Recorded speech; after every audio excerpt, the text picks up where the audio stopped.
Okay, so a couple things. First, if that is you in this profile picture, you would not be a stud because a stud is specifically for black folks. Now, I know I'm light skinned, but I am black folks. So, there's other terms, mask, butch, you would have to find your own. However, I'm still going to answer the rest of the question. All of these terms for masculine identifying women, lesbian women, all have their own specific history, from stud to butch, all of them do. More recently, I have been seeing mask being used by like the younger generation, and I've also been seeing a lot of folks reclaim the word dyke, which is a slur, but that's the point of reclaiming it. However, I don't feel like I have a big enough dog in that fight to make a judgment on that. I'm not usually going to use it, and maybe I shouldn't have even used it for this video. But with that being said, all of those histories are there, all of those histories are important, and all of those histories should be expected or respected. However, whenever I go out into the world and I am just dealing with folks and just talking with folks and just vibing with folks, that's where things start to get a little messy. Obviously, you see how I looked in that last video. You see what I'm wearing right now. If you went just based on how I looked, no one would ever probably identify me as a stud or as a masculine presenting woman.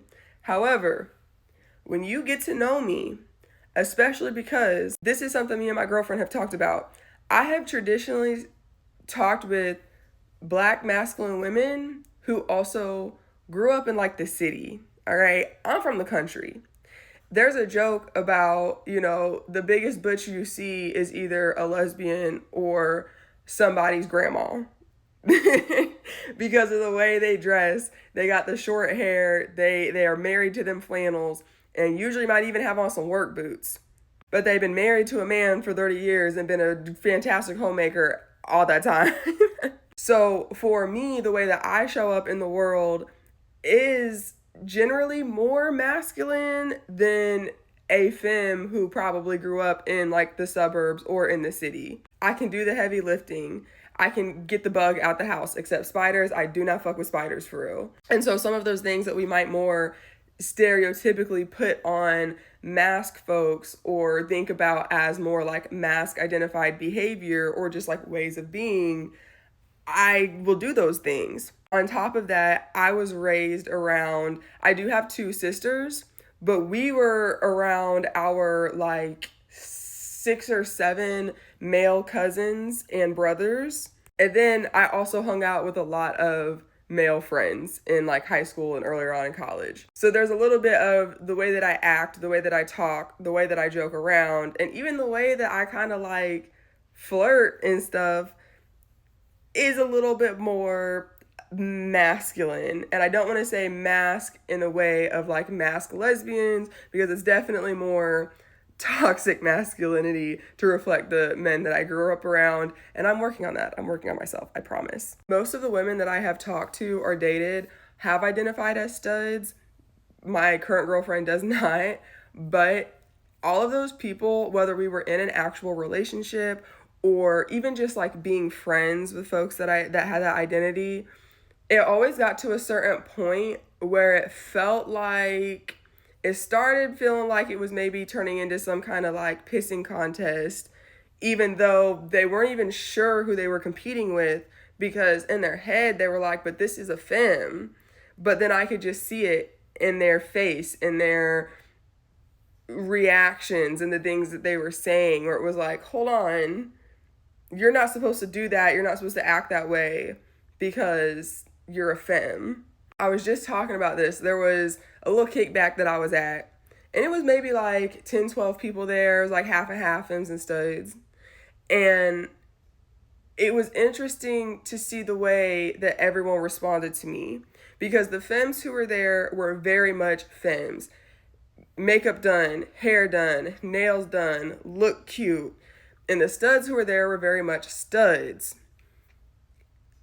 Me, I come in with some jeans, some Burlington Special Nauticas, and my favorite flannel. Because again, these are all folks from the city, and my little country ass comes walking in, hair thrown up like this, and it's already kind of, and at that point in time, I think my one friend was like, that's my straight friend, leave her alone. I was, apparently, if you're constantly trying to hang out with all the gay girls, you're probably not straight, just by the way. But anyway, I'm still finding myself. I'm still getting out there. But like, to see how everyone would interact with me, and then to watch how people were watching me interact with everyone, they didn't quite know where to put me, because they wanted to say, bitch, you got all that makeup on your face. Of course you're a femme. A stud would never do that. But like you said, it's about the state of mind. It's about the vibes, like, as much as it is about that, like, physical appearance. There was one girl there who, I'm not gonna lie, like, I was shamelessly flirting with her. But first she didn't catch on because of this idea that, like, oh, it's the stud that's supposed to come after the femme. But then as she did realize what was happening, then it was like she felt uncomfortable because she hadn't really been in that dynamic before.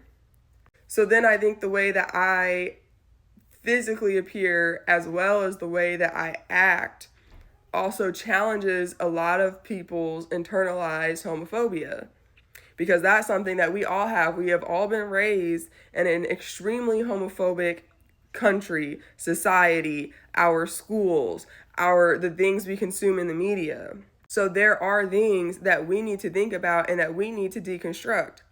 And because at the end of the day, I will say I'm a lesbian, but I also call myself queer, because it's about more than just like my sexuality. When I walk outside, people do not clock me as being straight.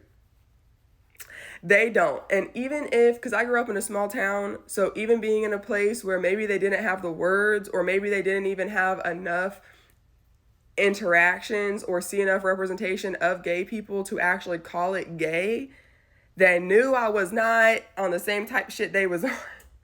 And so whether or not I am dressing in a way that looks more feminine or in a way that looks more masculine, because when I'm back home and I'm in my little country clothes, it probably does look, it's some jeans and a flannel. You know what I'm saying? But like, I get clocked.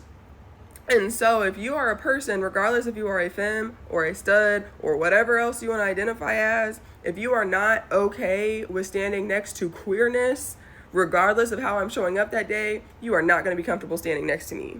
And unfortunately, I do think, a lot of folks that I have talked to have wanted kind of a relationship that reflected heteronormativity.